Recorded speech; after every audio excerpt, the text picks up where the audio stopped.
السلام علیکم دوستو، میں ہوں صبوحی عثمان اور آپ دیکھ رہے ہیں صبوحی کا پاکستان۔ دوستو رات کو جب میں فجر کی نماز پڑھنے کے لیے جاگی تو میری عادت ہے اس وقت میں، کیونکہ میں نے الارم بھی اپنے فون میں ہی لگا رکھا ہوتا ہے، تو میں اپنا فون وغیرہ چیک کرتی ہوں، کوئی لیٹسٹ اپڈیٹ وغیرہ ہو وہ دیکھتی ہوں، نہ ہو تو نماز وغیرہ پڑھ کے اسی طرح سے سو جاتی ہوں۔ لیکن ابھی تک میں جب سے رپورٹنگ کر رہی ہوں، جب سے ویڈیوز آپ لوگوں تک پہنچا رہی ہوں، مجھے ابھی تک کوئی بھی ایسا ٹاپک نہیں ملا کہ جس کو دیکھ کر میں یہ سوچوں کہ رات کے 4 بجے بیٹھ کر میں اس پر ویڈیو بنانا شروع کر دوں یا اس پر بات کرنا شروع کر دوں۔ سیم اپنی عادت کی طرح رات کو بھی میں نے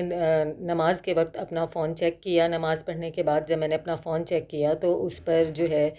ہماری جو سستی اور جعلی اداکارہ ہیں وہ بیچاری بیٹھی ہوئی تھیں اور بیٹھ کر دھواں دھار رو رہی تھیں، بالکل اسی طرح سے جیسا کہ وہ آج سے 2 مہینے پہلے روئی تھیں اپنے بھیا جی کے لیے، ظہیر صاحب کے لیے۔ رات کو بھی وہ رات کو فجر کے وقت بیٹھی ہوئی اپنے بھیا جی کے لیے عجیب و غریب طریقے سے رو رہی تھیں۔ جی اب وہ موقع آ گئے، وہ دن آ گئے جس طرح پہلے انہوں نے پروپیگنڈا کرنا شروع کیا تھا، یہ ہو رہا ہے وہ ہو رہا ہے، میں بہت پریشان ہوں، میں بہت دکھی ہوں،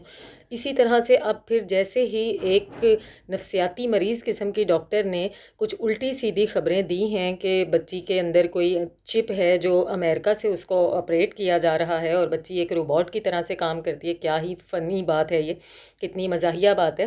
تو جیسے ہی یہ بچگانی باتیں اداکارہ نے ساری طرف پھیلائی ہیں، اس کے بعد سے اداکارہ پھر اپنے پرانے اور اوچھے ہتھ کنڈوں پر اتر آئی ہیں اور عجیب و غریب طرح کی بیٹھ کر پاگلوں جیسی، ایک تو وہ ڈاکٹر صاحبہ نے پاگلوں جیسے بیانات دیے، وہی ہضم نہیں ہو رہے تھے، انہی پر ہنس ہنس کے برا حال تھا، تو رات کو یہ اداکارہ کی فجر کے وقت اس قسم کی ویڈیو آتی ہے جس میں اداکارہ بیٹھ کے ظہیر کے لیے باقاعدہ آنسوؤں سے رو رہی ہیں، گھڑی گھڑی اپنے آنسو اس طرح کر کے صاف کر رہی ہیں۔ مجھے بڑی تکلیف ہو رہی ہے، میں ظہیر کے لیے بڑی پریشان ہوں، اس کا وہاں پہ بہت برا حال ہو رہا ہے۔ آپ یقین کریں میں اپنے بچوں کے لیے بھی اس طرح سے بات نہیں کروں گی کہ میرا بچہ وہاں اتنا پریشان ہو رہا ہے۔ مجھے یہ سمجھ نہیں آتی، ملک میں اتنے سارے مسائل ہیں، اتنے سارے دکھ ہیں، اتنے سارے ماتم ہیں۔ اب بھی ریسنٹ جو ہمارے ساتھ حادثہ ہوا ہے بیچاری خاتون صحافی کا، صدف نعیم، زنیرہ ماہم، 2 آنسو آپ ان کے لیے بھی بہا لیتی، اتنا آپ کے دل میں درد جاگتا ہے ظہیر کے لیے۔ اور اب زنیرہ کی جو سگی اولاد ہے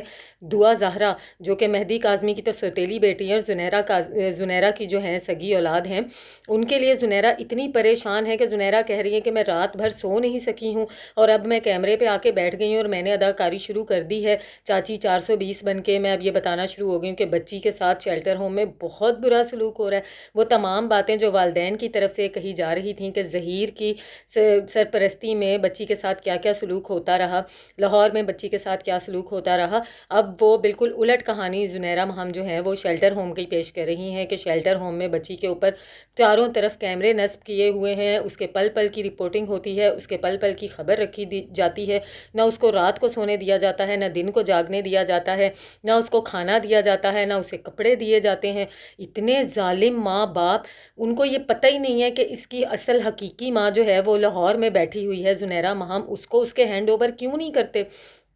پھر وہ یہ کہہ رہی ہے کہ اس تمام ویڈیو کا میرا مقصد یہ کہ پلیز اللہ کے واسطے اس کو شیلٹر ہوم سے نکالیں، تاکہ اس کو شیلٹر ہوم سے نکالیں اور ہم لوگ اس کے اوپر پھر اپنے پنجے گڑا کے کھڑے ہو جائیں اور پھر اس کو الٹی سیدھی پٹیاں پڑھانا شروع کر دیں۔